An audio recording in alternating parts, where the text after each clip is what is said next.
Isaías capítulo 53, a partir do versículo 1. Toda a igreja achou?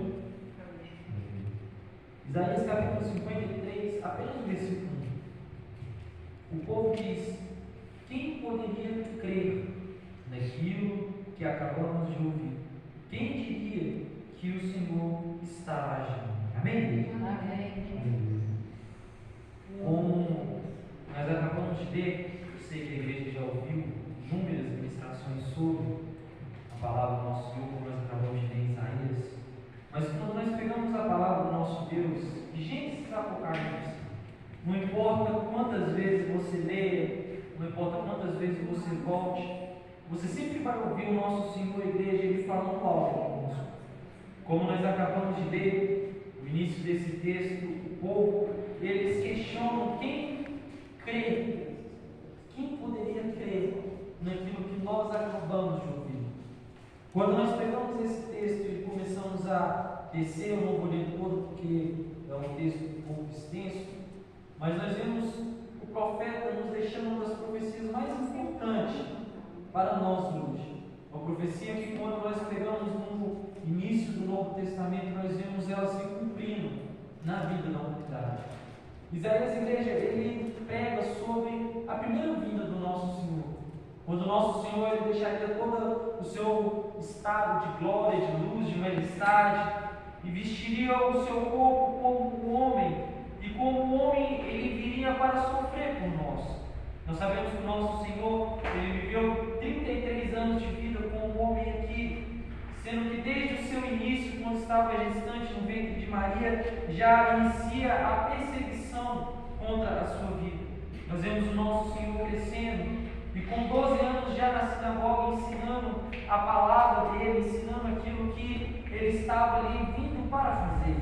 Nós vemos o nosso Senhor com seus 30 anos, iniciando o seu ministério.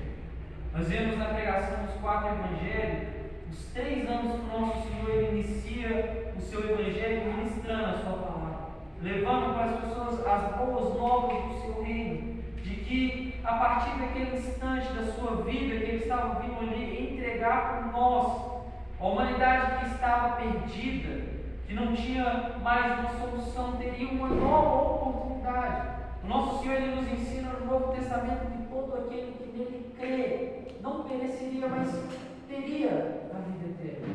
E eu falo, igreja, essa palavra na questão do futuro, teria, porque é quem crê, como nós acabamos de ler aqui em Isaías. Quem poderia crer naquilo que nós ouvimos?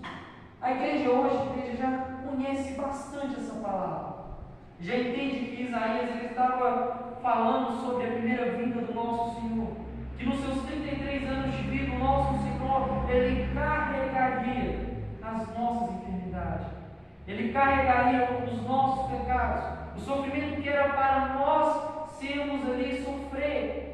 O nosso Senhor é quem carrega, o nosso Senhor é quem sofre. Essa palavra, igreja, ela fala muito sobre cura, porque todas as nossas enfermidades, o nosso Senhor, foi Ele quem carregou. Então nada, igreja, a enfermidade, o pecado, a dor, a dificuldade, a traição, a humilhação, nada disso pode ter poder sobre a nossa vida, porque tudo isso o nosso Senhor ele carregou por nós. sentiu a dor da traição. O nosso Senhor, ele sentiu a humilhação de ser abandonado por todos ali que um dia ele veio, ministrou a sua palavra, derramou sobre a sua cura. O nosso Senhor ali, quando ele começa a ser levado para o pouco da onde ele é levado para ceifar ali a sua vida, o nosso Senhor, ele carrega todas as enfermidades que era para nós carregarmos, o nosso Senhor ali, ele carrega.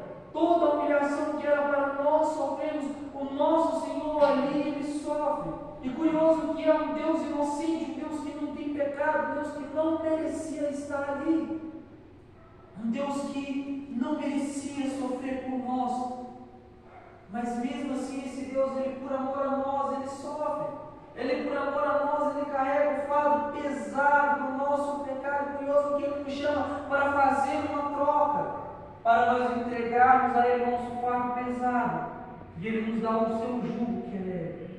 O nosso Senhor, igreja, ele é um Deus tão maravilhoso, que ele não tinha obrigação nenhuma de que essa palavra se cumprisse, de que ele via, ele poderia enviar um anjo, ele poderia enviar um profeta, ele poderia enviar um ser humano qualquer para se sacrificar por nós, mas o nosso próprio Deus, ele chama a responsabilidade para si. Ele mesmo vem em vida para nós, para entregar o seu corpo, entregar o seu espírito para nós.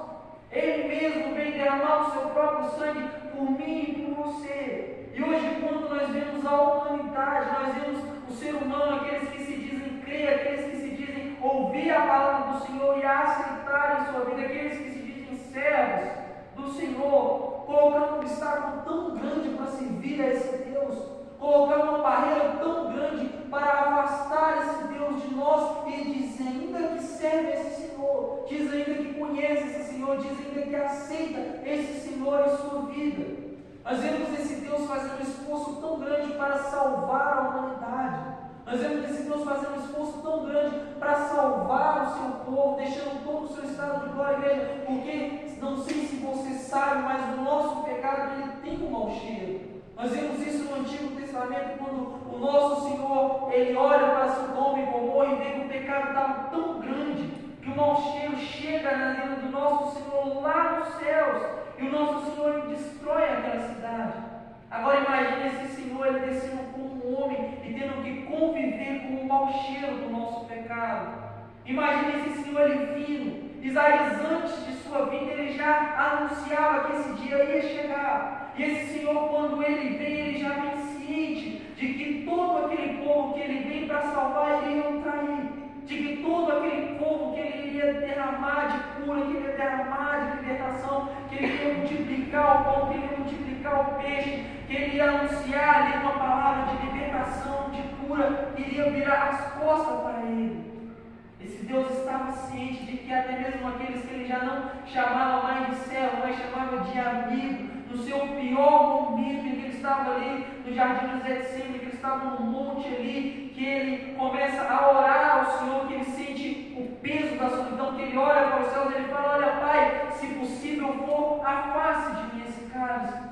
E ele sente o silêncio dos céus. E quando ele volta, que ele vai procurar os discípulos para ver se eles estavam alertas, se eles estavam orando junto com ele vê os discípulos ali dormindo.